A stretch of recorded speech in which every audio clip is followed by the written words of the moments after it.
Matthew 6:23. Kung malabo ang inyong paningin, mapupuno ng kadiliman ang inyong buong katawan. At kung ang ilaw ninyo ay madilim, ikaw nga ay tunay na nasa kadiliman. Ang kadiliman ay isang malaking kulungan na walang pader. Darkness is prison without walls. And in life, there are many prisons without walls.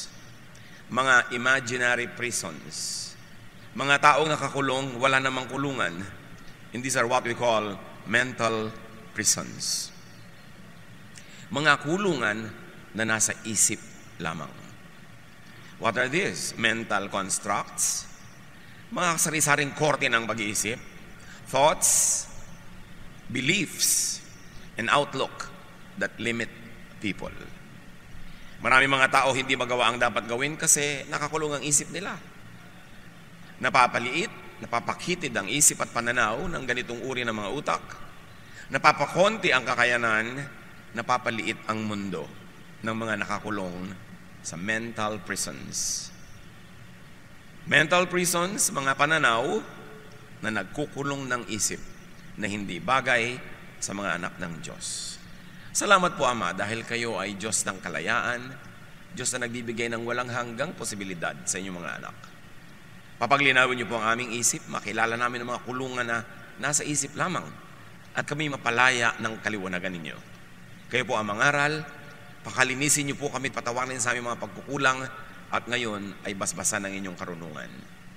Kayo lang po ang mangusap. Gamitin niyo ang inyong lingkod, ngunit kayo ang mangaral, turuan niyo po kaming lahat sa inyong ikaluluwalhati, sa ikatataas ng iyong pangalan at sa ikatutupad ng layunin ninyo sa aming buhay.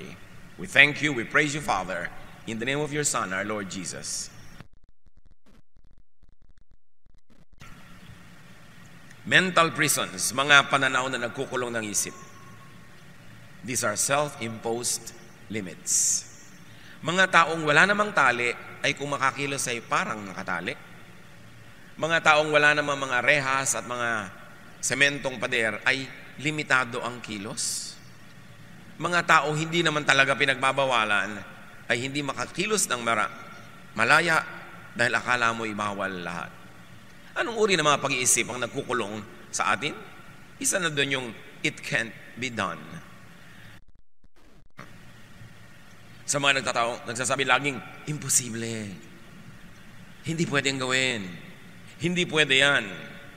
At ang mga taong ito usually basta hindi abot ng utak, hindi abot ng pangunawa, o hindi abot ng kanilang doktrina at pananalig, imposible agad. Matthew 17:20, nang tinanong si Jesus sa kanyang mga alagad, bakit hindi po namin magawa ang dapat sana'y nagawa na namin? Sumagot siya, dahil sa maliit ang inyong pananampalataya. Tandaan ninyo, kung kayo ay may pananampalataya sa Diyos na silaki ng buto ng mustasa, na actually napakaliit, maaari ninyong sabihin sa bundok na ito, lumipat ka roon, at ito ililipat nga. Tunay na walang bagay na hindi ninyo magagawa. Halimbawa na symbolic language ito, na hindi naman talaga literal na yung bundok ay pwedeng utusan ng isang nananalig, napakalaki pa rin ang pwedeng magawa sa pananalig. Hindi man literal na bundok yung bubuhatin. Paano kung literal pala ang ibig sabihin ni Jesus dito? Hindi naman niya sinabing, symbolic lang yung language ko, ha? Bagamat hindi niya sinabing literal. Paano kung literal? Na pwede mo pala talagang utusan ang bundok kung may pananalig ka na singliit o tawagin ng sinlaki man lang ng maliit na buto ng mustasa. At pinatunayan ni Jesus na marami siyang sinabing literal. May binuhay talaga siyang patay, may pinalakad talaga siyang lumpo, may binigyan siya ng paningin na bulag, literal. Pero meron ding symbolic. Yung mga namulat ang isip, bulag na nagkaroon ng paningin. Alin man ang tinutukoy ni Jesus, symbolic man o literal na kahulugan na pwede mong utusan ng bundok kung meron ka lang kaprasong pananalig. Malaki ang mensahe nito para sa atin. Sabi niya, dahil maliit ang inyong pananampalataya, maliit ang inyong pag-iisip, maliit ang inyong utak, konti lang ang laman. Pero kung nilaki-lakihan nyo yung utak nyo na yan, dinami-damihan nyo ng laman, kaya nyo sanang gawin yung ngayon ay hindi nyo magawa. Pag nililiitan ng utak, mag-aral ka anak, ay nakakatakot, hindi po ako marunong yan, wag na lang. Magtatrabaho na lang ko agad para kumita ako. Okay, nagtrabaho agad, kumita, pero 50 taon man siya magtrabaho, hindi man lang siya makakabili ng isang motorsiklong cash. Kasi nilimitahan na niya ang pwede niyang gawin sa madali, sa konti. Kasi hindi siya nanalig na pwede niyang magawa. Lahat ng mga mahihirap, maralita, na nakaalpas, nakawala, nakalampas sa kahirapan, nanalig muna na pwedeng mangyari yon. Ang mga hindi nakakalampas sa kahirapan, sa kaliitan ng mundo, ay yung nagsasabing, hindi pwede yan. Wala tayong magagawa. Ganyan lang talaga yan. Pagka ganun ang pananaw mo, ikaw yung walang pananalig, sabi ni Jesus, huwag kang umasa na may mangyayari sa buhay mo. Ang liit-liit ng pananalig mo Kasi ine-expect mo, lalaki yung mundo mo. Sabi niya, ang liit ng inyong pananalig. You have very little faith. Now, faith moves the hand of God. So kung malaki yung faith mo, wala ka mang kayang gawin sa iyong sarili, pwede magkaroon ng miracle. Because faith moves the hand of God. So you see, kung sa loob ng isip mo ay meron kang pananalig, may kapangyarihan ka, kasi pwede mo ngayong palakarin ang kamay ng Diyos para gawin ang hinihingi mo dahil naniniwala ka. Sabi niya, ask and you will receive. Ngayon, ipagpalagay na yung faith is not asking for a miracle. What else can faith do? Faith moves the believer into action. Pag nananalig ako na matatapos ang aking pag-aaral, kahit ang hirap-hirap namin, mag-e-enroll ako ngayong SEM, kahit wala ako nakikita magiging baon ko, wala ako nakikita magiging pambili ko ng mga project materials, meron akong faith, it will move me into action. And action, practical, moves into growth. So, nung bayaran na ng first exams, biglang may nahiraman ako, o may nagbigay sa akin, o kumita ako, at naniwala akong tama yung ginawa ko, nag-enroll ako. And that gives me growth. Lumalaki ang aking mundo, lumalaki ang pananalig ko. Dahil nanalig ako sa konti, napatunayan kung pwede mangyari, ngayon kaya ko nang manalig sa mas malaki-laki. At dahil kaya ko nang manalig sa mas malaki, this faith moves to enablement. Nagkakaroon ako ng kapangyarihan. And of course, enablement, when continuously repeated, leads to accomplishment.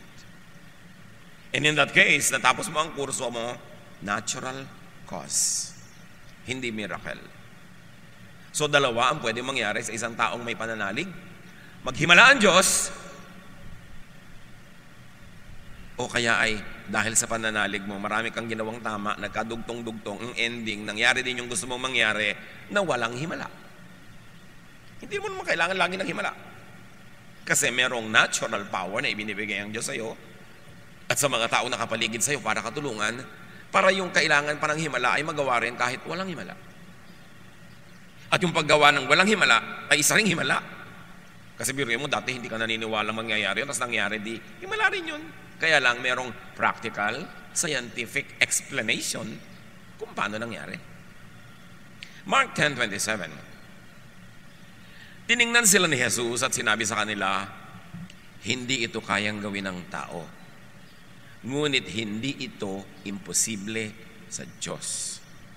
Sapagkat ang lahat ng bagay ay kayang gawin ng Diyos. So pwedeng maghimala para sa iyo ang Diyos at pwede ding maghimala sa pamamagitan mo ang Diyos. Na may nangyari na wala kang participation, himala yun, pero mas madalas may nangyayari, ginagawa ng Diyos sa pamamagitan ng iyong pagsunod, ng iyong pananalig, ng iyong disiplina sa sarili, ng iyong pagsisikap. Himala rin yun, kasi Diyos din ang pinagmulan, pero dumaan sa iyo. Yung na-bypass ka, miracle ang tawag doon. Both cases, works of God. 2 Chronicles 15:7, magpakatatag kayo at huwag masiraan ang loob. Gagantimpalaan kayo dahil sa inyong mga ginagawa. Nakita ninyo? Dahil sa inyong mga ginagawa. Ang hirap-hirap po namin, paano po kaya kami aahon? Dapat may gawin ka. Kasi yung pag-ahon mo sa hirap, gantimpala dahil sa iyong ginagawa. Ngayon, yung walang ginagawa, huwag kang mag-umasa na may mangyayari sa buhay mo. Hindi ka naman paghihimalaan nun. Ang himala nga dahil sa sobrang faith. Yung walang ginagawa, walang faith yun. Sabi niya, bali wala rin niya kahit sikapin natin. Kahit anong gawin natin, mahirap pa rin tayo. So wala na lang tayong gagawin. Hindi na magbabago ang mundo, ganyan na lang talaga yan. Wala talaga mangyayari. Galatians 6:9, huwag tayong mapagod sa paggawa ng mabuti, sapagkat pagdating sa takdang panahon, tayo ay aani kung hindi tayo susuko. Sinong umaani?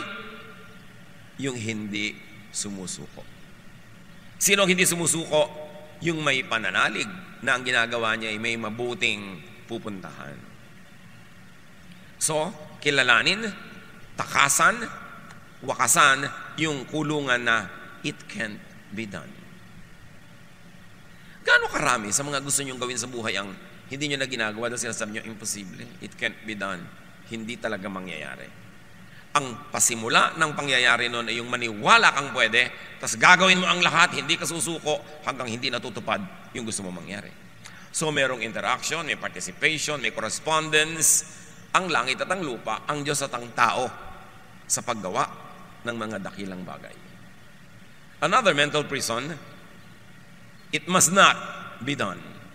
Yung isa hindi pwedeng gawin, meron namang kulungan, hindi dapat gawin.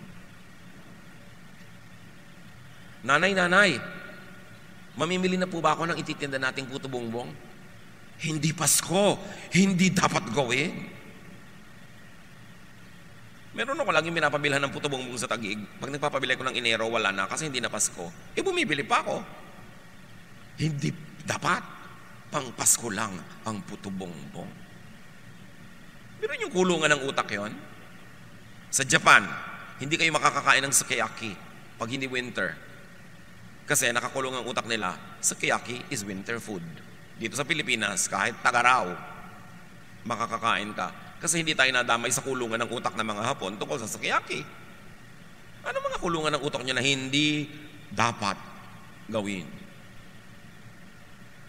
Kumain po tayo ng sotanghon. Walang lamay. Hindi pwede. Panglamay yan. Kulungan. Sino naglagay ng kulungan na yon? Lola mo siguro kung sino man. Tapos binana mo. Yung mga kulungan na it cannot be done is out of fear. Out of ignorance. Merong isang restaurant ng tindahan ng pagkain ng manok dyan sa corner EDSA and Crossing sa Mandaluyong. Air condition, ang ganda-ganda. Mura lang yung pagkain. Walang pumapasok. Nanay, kain po tayo doon. Hindi pwede, mahal yan.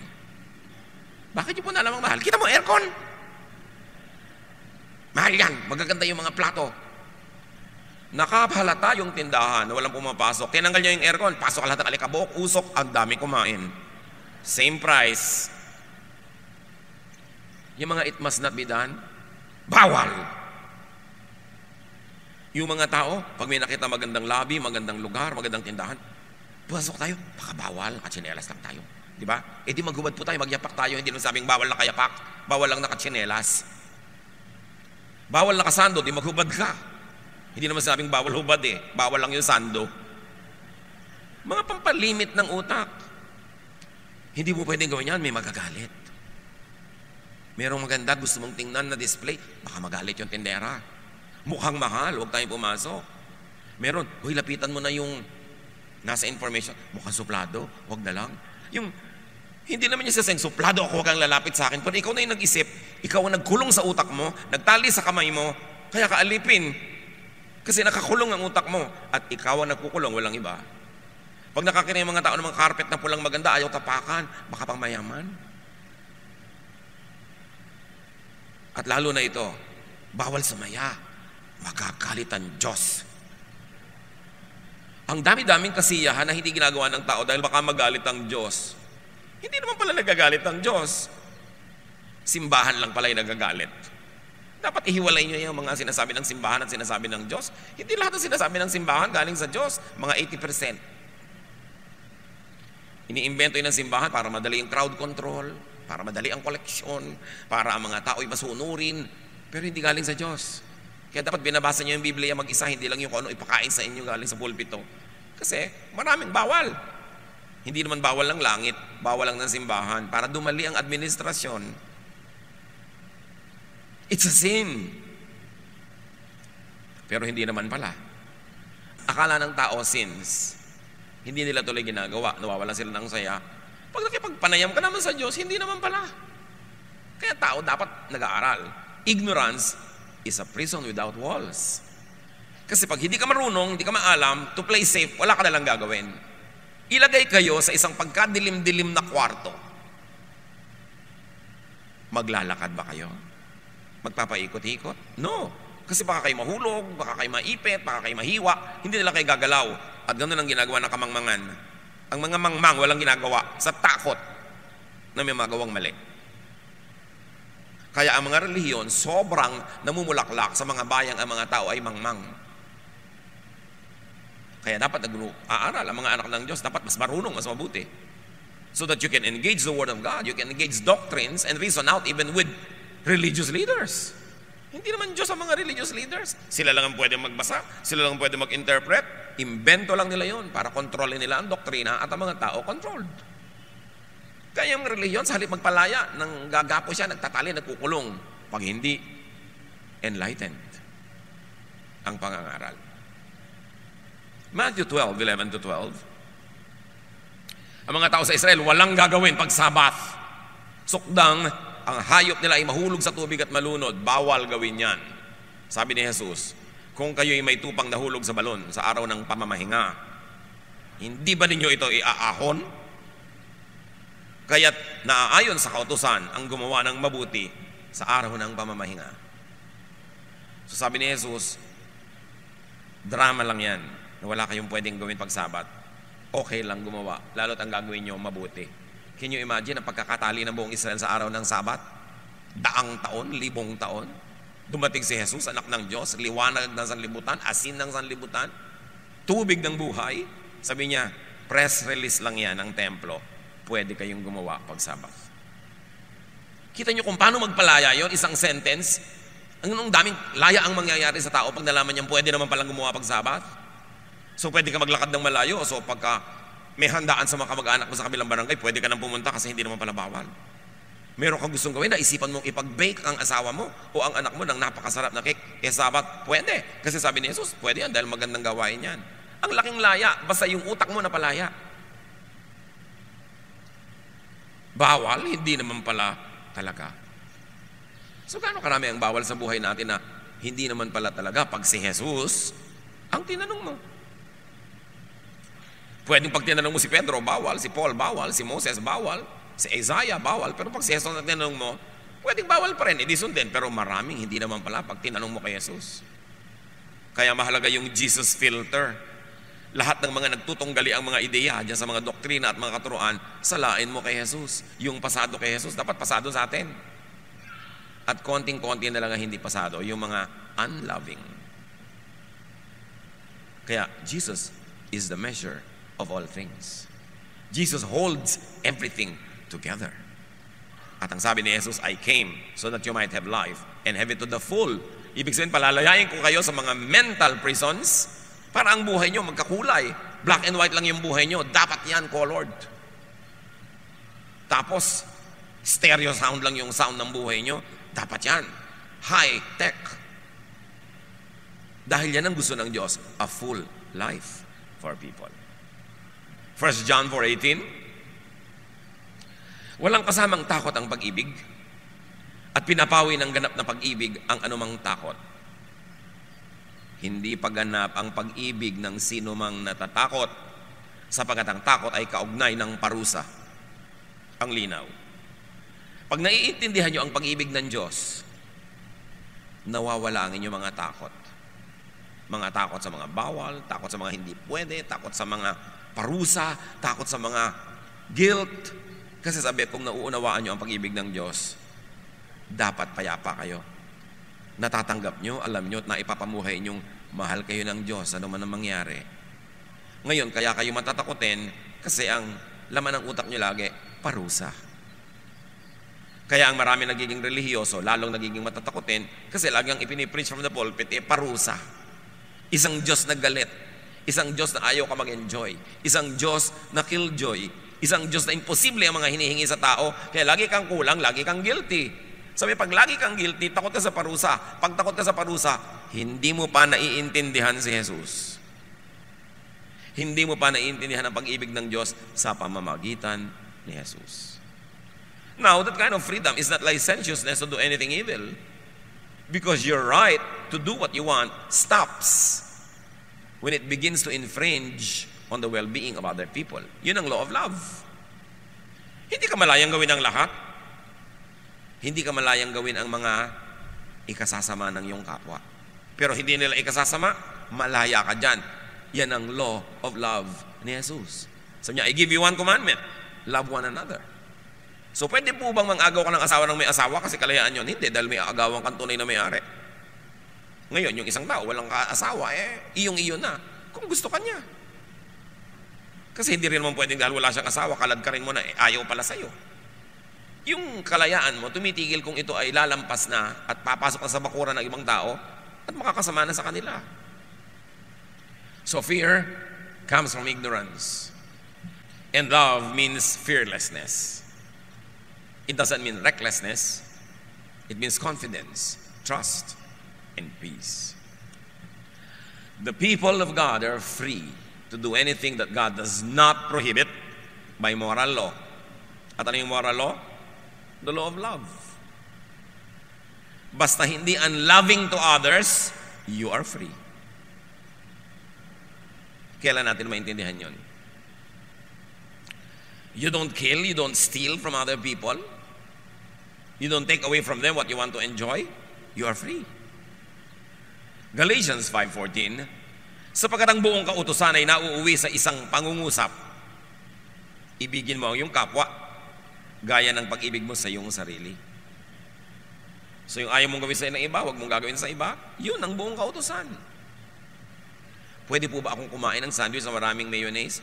Bakit? Nilakawin ba yung mayonnaise? Hindi. O di, free ka. Morally speaking. Ngayon, clinically speaking, tingnan mo kung nakakabuti sa yung mayonnaise, that's another story. You are free so long as what you want to do is not prohibited by legal law.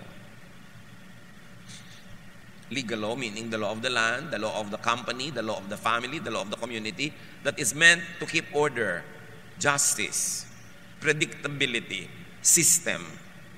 Dapat hindi mo binibreak yun. Kasi a community, a family, a corporation, a church is a social agreement. I am a part of this nation because I agree to do my part as a citizen.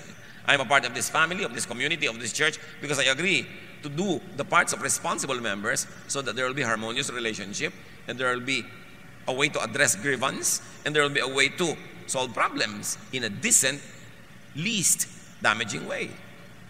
Kaya may pananagutan tayo sa ganung mga bagay. The people of God are free to do anything that is not prohibited by God's natural law. And I want you, church, to understand this very well. Natural law could be the purest law of God that is known to man. Yung mga moral law, mga religious laws, kung kani-kanino ng komite dumaan yan, kung kani-kaninong doktrina dumaan yan, kung sino-sino na ang mga nagsabi na ito ang tama, ito ang mali.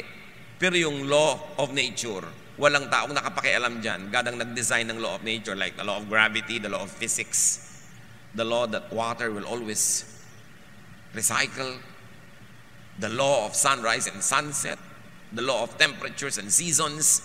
Diyos ang may gawa niyan. More than religious law, which you don't know kung galing sa Diyos o pinakialaman lang ng mga religious leaders, yung natural law, walang nakapakialam dyan. Romans 1:20, mula pa nang likhain ng Diyos ang sanlibutan, ang kanyang likas na hindi nakikita, ang kanyang kapangyarihang walang hanggan, at ang kanyang pagka-Diyos ay maliwanag na inihahayag ng kanyang mga ginawa. So mula doon nung nilikha ang daigdig, nagpapakilala ang Diyos sa pamamagitan ng mga nilikha niya. Yun ang purest law. Now, many prisons, limitations, and conflicts are caused by man-made religious law being imposed by on God-ordained natural law. Halimbawa, law ng God, ng nature, nakakainin ng leon ay usa. Kakainin ng usa ay damo. Kung nagkaroon ng religious membership yung leon at sa sekta niya, bawal kumain ng karne, anong gagawin ng leon? Pinagbabawalan na siya ngayong maging leon. Lahat ng kakainin niya ngayong bawal, puro siya guilt. Tapos itinitindan ng religion niya yung salvation, dahil guilty siya, bibili na niya, Pero hindi mo pala siya dapat guilty kasi leon nga siya. Ngayon yung usapin, nagbawalan ng religion niya na kumain ng damo. Eh di lagi siyang guilty. Kasi kahit anong mangyari, pag walang nakatingin, kakagatin niya yung damo, kakainin niya. Kasi yun ang gusto niyang kainin. Yun ang likas. Ganun siya ginawa. Now, the demonization by religion of natural human feelings of the physical world makes so many people feel guilty. Pagka ang religion ay nagtuturo sa inyo ng mga bagay na kontra sa natural law, ang result lang, you will always fail because you will be how nature and God created you. Therefore, you will forever feel guilty for who you are, for what you feel. Samantalang, yun ang likas na gawa sa inyo ng Diyos. Kakontra ng itinuturo ng relihiyon. Bakit kaya nagkaganon-ganon ang religion? Because over time, to create order in society, para magkaroon ng predictability, magkaroon ng system, maraming ipinagbawal in the name of God para lang magkaroon ng system. Pero yung mga system na yun at mga bawal dapat nagbabago over time kasi nagbabago ang dynamics ng isang society, nagbabago ang paraan ng pamumuhay, ang pakipagtalastasan ng mga tribe to tribe, nation to nation, nag-a-adjust dapat yun. Kasi mga bawal ng tribal level lang yung civilization, naiiba na dapat kung cosmopolitan level na yung civilization. At kahit sa Bible, ang daming ganun. Nung araw, yung mga patriarchs allowed na maraming asawa. Nung New Testament, isa na lang. Nagbabago, nag-a-adjust sa mga katotohanan ng buhay. But religion thrives on conservatism. Kaya yung mga bawal 2,000 years ago, ipagbabawal pa rin sa iyo ngayon, ibang-iba na yung reality, you always end up guilty. And you create mental prisons that limit your mobility, that limit your growth, and limit your development as a full person of God. Kaya, ang nangyayari, nagbabalat kayo ang mga relihiyoso. Kunwari, nasusunod nila yung pinagbabawal na hindi naman talaga pwedeng sundin. Pag tinus mong, tao ako, hindi ko pwedeng sundin yan eh. Parang inutusan mo na ako, huwag maging tao. Gawin mo na ako anghel ngayon para masunod ka. Tao pa nga ako. Paano ko susundin lahat? Yung pala naman, yung pagbabawal at yung paraan ng pagbabawal ay hindi naman galing sa Diyos. Kasi kami, natural law. You look at yourself and you see how God created you. That is your natural law. And when religion tells you to go against your natural self, you will only feel guilty and miserable. Galit si Jesus sa ganyan. Mga pagkukunwari. Matthew 15, 7-9. Kausap ni Jesus sa mga religious leaders. Sabi niya, you hypocrites. Isaiah was right when he prophesied about you. These people honor me with their lips, but their hearts are far from me. They worship me in vain. Their teachings are merely human rules. Nakita niyo, sabi ni Jesus, tama si Isaiah. Sa Tagalog, sabi niya, mga mapagkunwari. Tama nga ang sinabi ng propeta Isaiah tungkol sa inyo. Ang paggalang sa akin ng bayang ito ay pakunwari lamang sa Israel yun. Sapagkat sa bibig at hindi sa puso ito bumubukal. Walang kabuluhan ang kanilang pagsamba. Sapagkat itinuturo nilang galing sa Diyos ang kanilang mga utos. Jesus saying this. Sabi niya, kayo mga relihiyoso, mga ipokrito kayo, mapagkunwari, mapangimbot, mga peke. Turo kayo ng turo na hindi naman galing sa Diyos. Iniimbento niyo ang mga doktrina. Nagpapahirap kayo sa mga tao. Nagdurusa sila. Kaya sabi ni Jesus, woe to you, Pharisees. You travel over land and sea to win a single convert. And when you are able to do so, you turn that convert into a son of hell twice as bad as you are. Ganun yun. You shut the kingdom of heaven from people. You don't enter the door to heaven and you don't allow people to enter. You don't allow people to have peace with God, peace with themselves, peace with the reality, because you yourselves don't have peace about your own reality, because you deny your reality with your man-made religious laws. Jesus saying that. Matthew 15, 7-9. Anong sabi niya sa maraming kautosan ng relihiyon ng Israel? Imbento lang yan ng tao, hindi yan galing sa Diyos. Mga hipokrito kayo. Ang tataas ng turo nyo, mga imposible. Tapos sa publiko, nagpe-pretend kayo na susunod nyo, pero in real life, hindi. So kawawa ang turuan nyo dahil sila mauobliga mag-pretend. Dahil nakikita nagpe-pretend kayo, akala abnormal sila pag totoo sila sa sarili. So magpapanggap sila. Sabi, pinapahirapan nyo tao, pinapabigat yung buhay nila. Sabi niya, come to me all of you who are tired. Tired of the Pharisees, tired of all the pretense. I'll give you rest. My yoke is easy. My burden is light. My spirituality is doable. It is user-friendly. Sabi ni Jesus, huwag kayo sa kanila makinig. Come to me and I'll give you rest. Rest from Prisons of the mind. Mga tanikalang inimbento ng ating mga tradisyon, mga dati ng paniniwalang hindi natin sinusuri, nilululo na lang ng buong buo kahit hindi masarap at kahit kung minsan nakakalason. Followers of Jesus are free to be human and to be humane. Hindi katulad ng itinuturo ng mga Pharisees. Pagka may lumabag sa utos ng Diyos, batuhin nyo hanggang mamatay. Pag hindi mo ginawa yon, hindi ka masunurin sa Diyos. You are not free to be kind and to be humane because you are obligated to be cruel in the name of God. That's why Jesus came to correct all that. Another mental prison, nakakahiya. Singilin mo na yung may utang sa iyo, mami, kasi kailangan ko ng pang-enroll. Nakakahiya namang singilin. Dapat ang nagsasabi ng nakakahiya yung hindi nagbabayad. Nakakahiya, hindi tayo nagbabayad. Pero wala pa ako narinig yatang ganon. Ang nahihiya yung maniningil.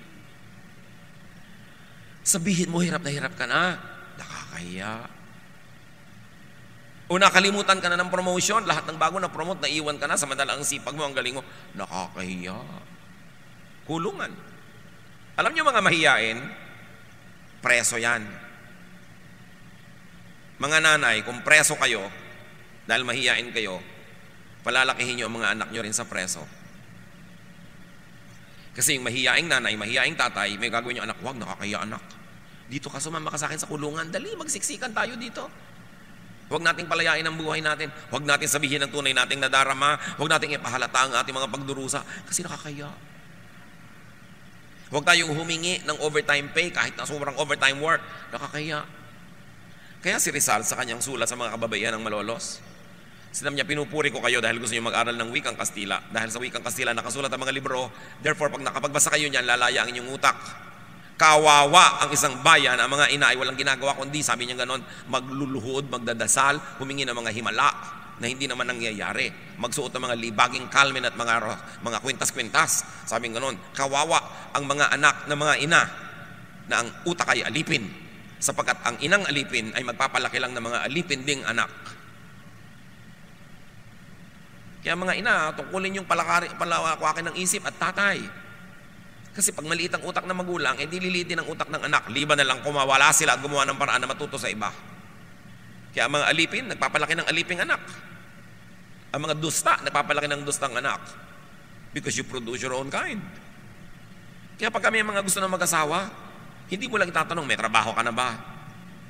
May hanap buhay ka na ba? Kundi, ang utak mo ba lumalaki? Rumurunong, dumadami ang laman. Bakit mo po kailangan pa yung utak? Magkakaanak ka eh. Eh kung maliit ang utak mo, di yung anak mo liliit din ang utak kasi papalakihin mo sa kulungan. Papalakihin mo sa kamangmangan, papalakihin mo sa dilim. So alipin yung lolo mo noon, alipin ka ngayon, ang magiging anak mo, next generation ang alipin. Bakit ka pa mag-aanak kung magpapaanak ka lang ng alipin? Kawawa. Kaya dapat, responsibilidad ng mga magkakaroon ng anak, magpakatalino, magpakarunong, nang may maituro man lang kayo sa anak nyo, kahit man lang spelling ng Czechoslovakia. Eh kung yun lang dog, hindi nyo ma-spell, paano kayo magpapalaki ng mga anak na malaya? May pananagutan ng pagiging magulang. Hindi yung mahihain kayo, torpe kayo, kaya hindi bali ng kawawa kayo. May pananagutan ka. At hindi lahat ng nakakahiya ay mali na nga. Hindi katangayan ang pagiging mahihain. Ito isang napakalaking kapintasan. Ngayon, huwag naman kapala ng mukha, iba naman yun. Yung tama lang, yung sabi nga nila, sakto lang. Pero huwag kang laging nahihiya. Inaalok kang kumain, busog po ako, pero yung pala kinakain na ng large intestine mo, yung small intestines mo. Tapos busog po ako. Nahihiya kang kumain, inaalok ka nga. At marami pa, papakainin mo, hindi uubusin. Parang sayang. Ba't mo inubos? Baka mapagkamala kami ang patay gutom. Eh, hindi nga ba? Kainin mo na lahat. Ganon din yun. Magsasayang ka pa dyan dahil nahihiya ka. Ang dami-daming arte ng mga mangmang na dapat hindi ganon kung matuturuan lang. Kung matatapunan ang liwanag ang madidilim nilang isip, sila ang makikinabang. Dapat nag-aaral, nag-observe. Hindi dapat mahiyain. Hindi torpe. Hindi yung lagi ka nalang lugi. Yung pag kami 10 tao na nag-agawan sa 9 na pakwan, isa lang ang hindi magkakaroon, ikaw yun. Talo lagi pag mahiyain. Nasa tapat na niya, ayaw pa niyang agawin kasi parang gustong agawin ng katabi niya. May magulang ba kayong ganyan? Di ba lagi kayong lugi?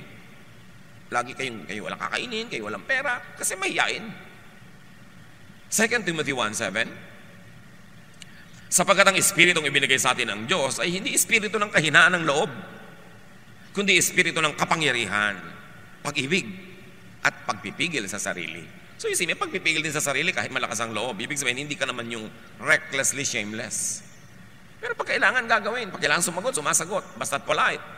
Ang mga bata, turuan yung sumasagot sa magulang, basta polite. Hindi, huwag ka sasagot, huwag ka sasagot. Pinalaki mo hindi sumasagot. Kaya nung malaki, nire-rape na ng iba, hindi pa rin sumasagot. Ginagahasa na, pakiusap po sana kung inyo pong mamarapatin.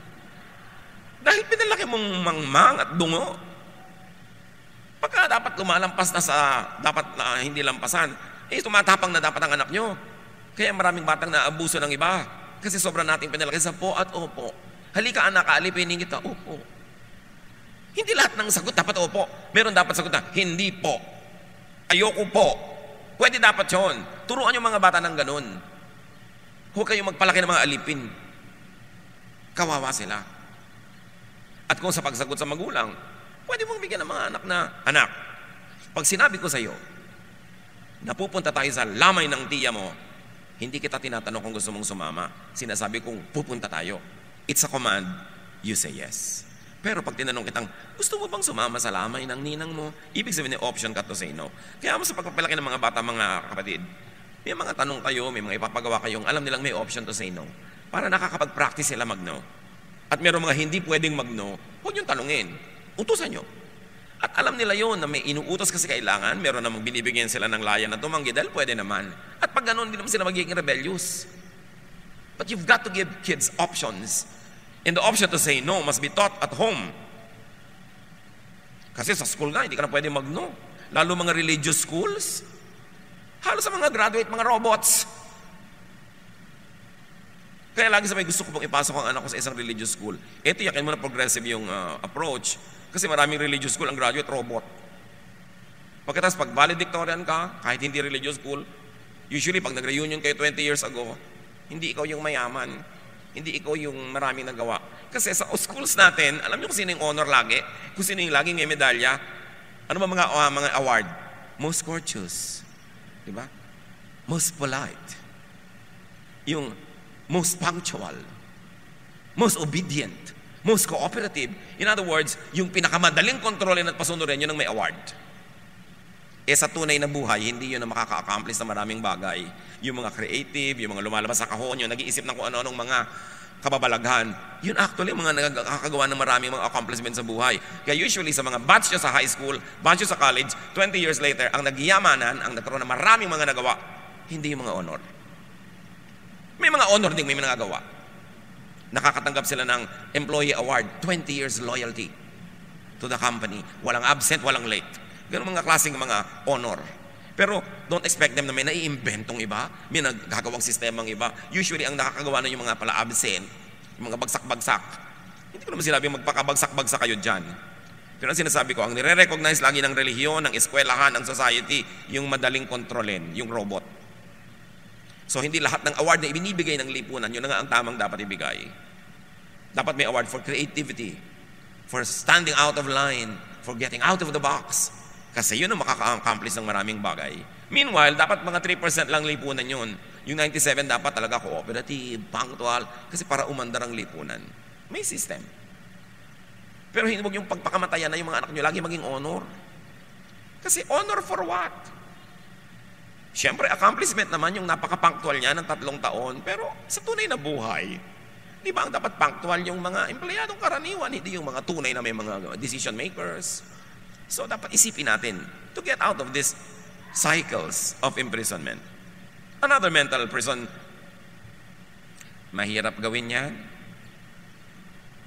Sabi mo sa karpintero, ay gusto ko ng posting parang namumulumulupot yung kahoy. Sir, mahirap naman pong gawin yan. Anong gusto mo madali?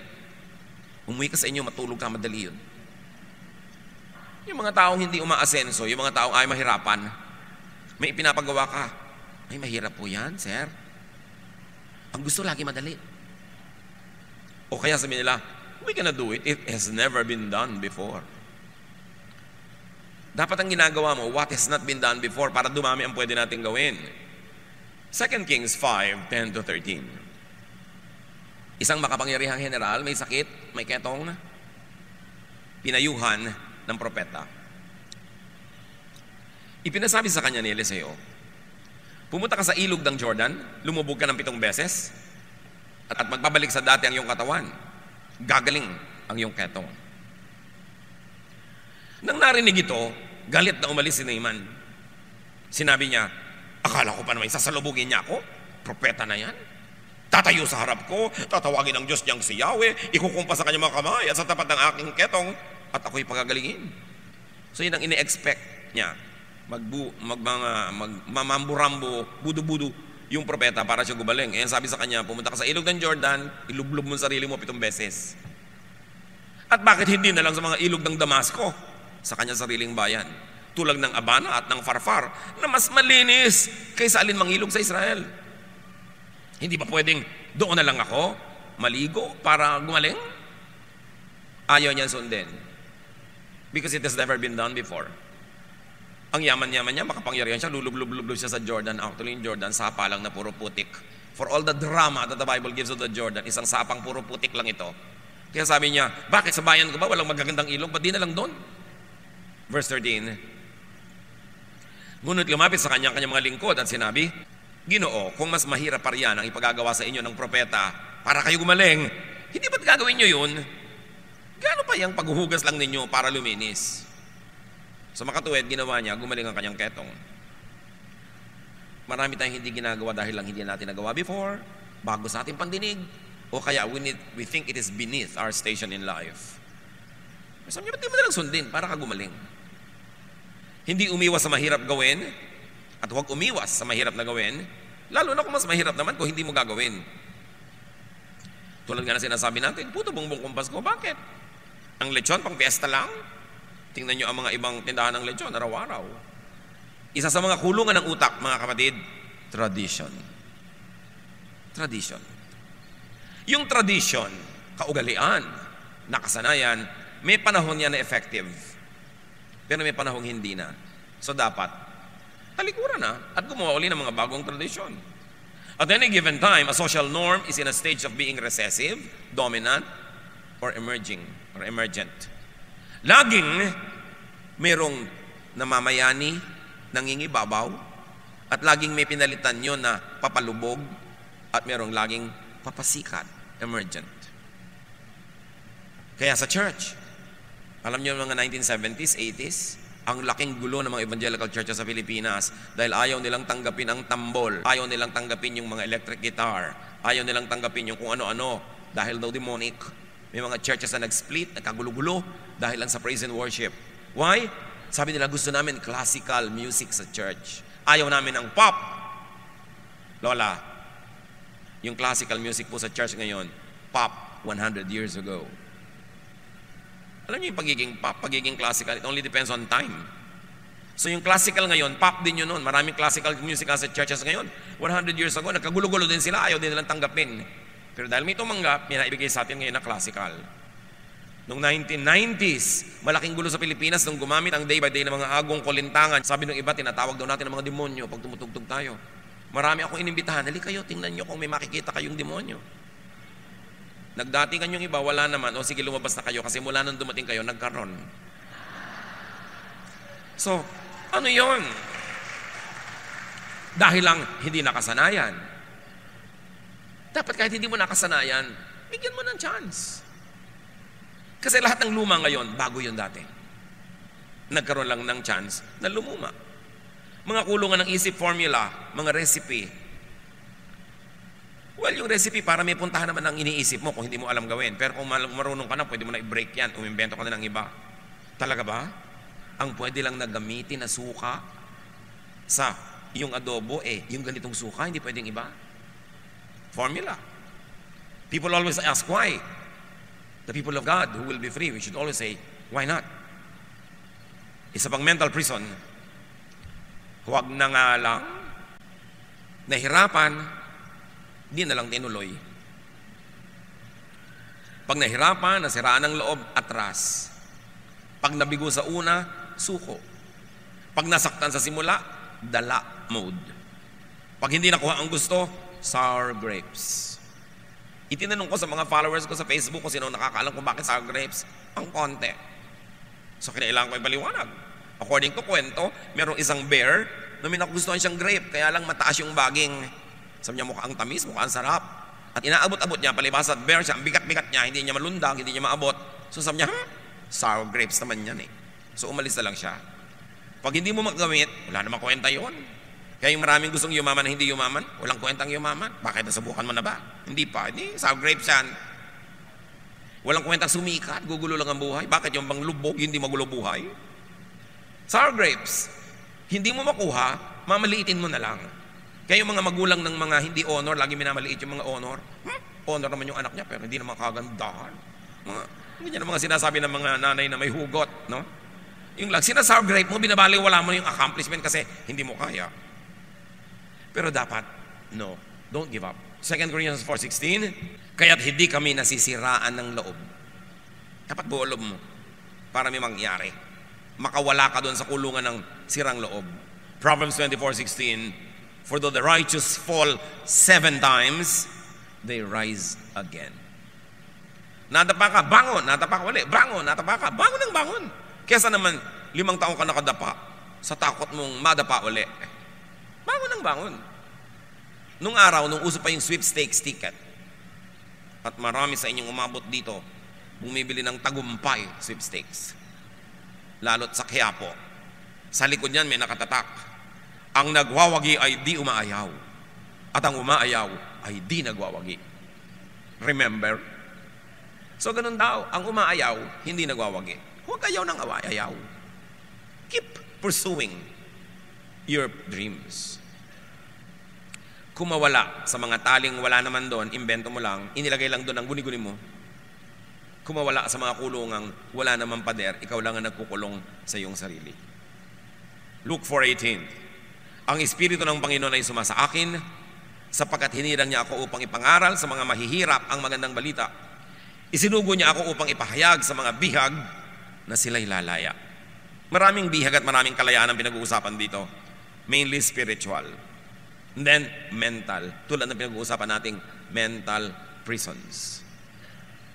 Isinugo si Jesus para palayain ang mga tao sa mga kulungang ito na bumabawa sa ating katuturan, sa ating halaga, sa ating saya, sa ating ginhawa. Mga drawing, religious, social, and mental prisons. Yung mga, bakit nakadress ka tapos rubber shoes? Hindi pwede yan. O di ba ngayon? O pwede na, ang daming ganun. Pero for the longest time, dapat pag nakadress ka, pumps or heels. Hindi pwede ganyang suot. Bakit? Ba't hindi pwede? Sinong may sabi? Bakit hindi pwede? Diyos ba may sabi nun? Palayain ang sarili. Dati hindi pwedeng gupit na hindi pantay-pantay. Sabi mo, mapagkamalan tayong may sira. Bakit ang buhok natin? Ngayon, uy, pantay na pantay ang gupit mo ha, baka mapagkamalan ka may sira. Dapat bakit, tabi-tabingi. Yung laylayan ng damit mo, dapat tabi-tabingi, parang bulagan tumahi. O, di ba gano'n lang ngayon, tabi-tabingi, kung ano-ano mga, samantalang dati, walang magsusuot na matinong tao. Mapagkakamalan ka, nag-iiba-iba. You always say, why not? Trip ko eh. Walang basagan ng trip. Basta hindi masama, di ba? Hindi nakakasama sa akin at sa kapwa. Bakit ba? Bakit kailangan ikulong ko sa sarili ko? Bawal kumain ng dunugan pag walang puto. Bakit? Ang gusto kong kasabay, buko pie. Hindi pwede. Yun ang gusto ko eh. Bakit nanakawang ka ba? Masama ba sa'yo? Pinatay ba kita? Hindi. Paano ngayon? Bakit hindi ko pwedeng gawin? 2 Timothy 1:7, sapagkat ang Espiritu ng ibinigay sa atin ng Diyos ay hindi Espiritu ng kahinaan ng loob, kundi Espiritu ng kapangyarihan. Mga kapatid, ang dami pang mental prisons. Sapat na ang 5 ngayon. Alin dyan ang bumibihag sa inyo? Palayain nyo ang inyong sarili at tulungan nyo ang kapwa na lumaya. Jesus wants you free to have a restful, peaceful, meaningful, enjoyable life. Dear Lord, thank you that you want us free from prisons. Teach us, Lord, to use the power coming from your Son, Jesus, so that we can set ourselves and others free. Pagbulay-bulayin nyo sumandali ang mga bagay na ito, palayain ang sarili at ang kapwa.